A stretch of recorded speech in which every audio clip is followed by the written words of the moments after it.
There is a story that a caterpillar was eating leaves when a crow flew in search of food and met the caterpillar. The crow said that now it is a good time to eat the caterpillar. So it flew near the caterpillar. The caterpillar looked at the crow and thought that this cruel crow would eat me now. The caterpillar asked the crow, "What are you looking for?" The crow told the caterpillar, "I have come to eat your caterpillar."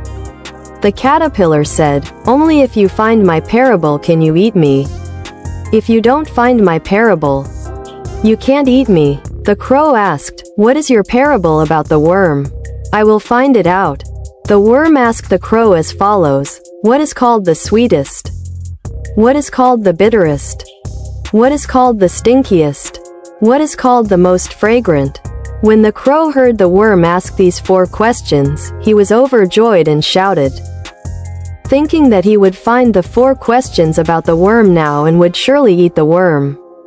So the crow answered and explained the question as follows. What is called sweet is sugar and honey, sweeter than anything else. What is called bitter is sour orange, tamarind, sandalwood, and vinegar.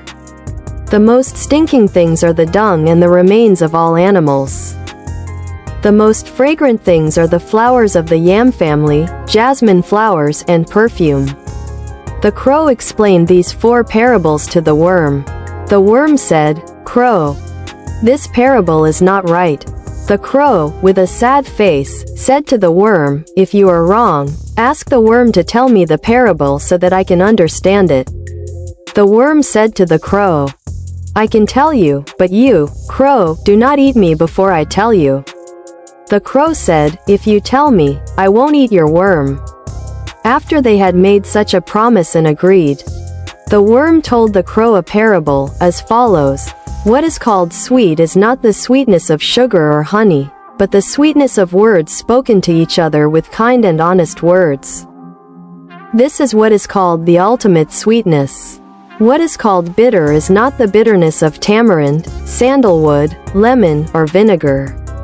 It is the harsh, and inappropriate words spoken to each other. This is called the most bitter of all bitterness. What is called rotten is not the rottenness of dirt or the rottenness of a plan. It is the rottenness of a reputation, the rottenness of one's bad deeds in the world. This is called the rottenness of the wind. What is called fragrant is not the fragrance of flowers or perfume, but the fragrance of good deeds, which is called more fragrant than all other fragrances. The crow, having heard these parables, stopped eating worms.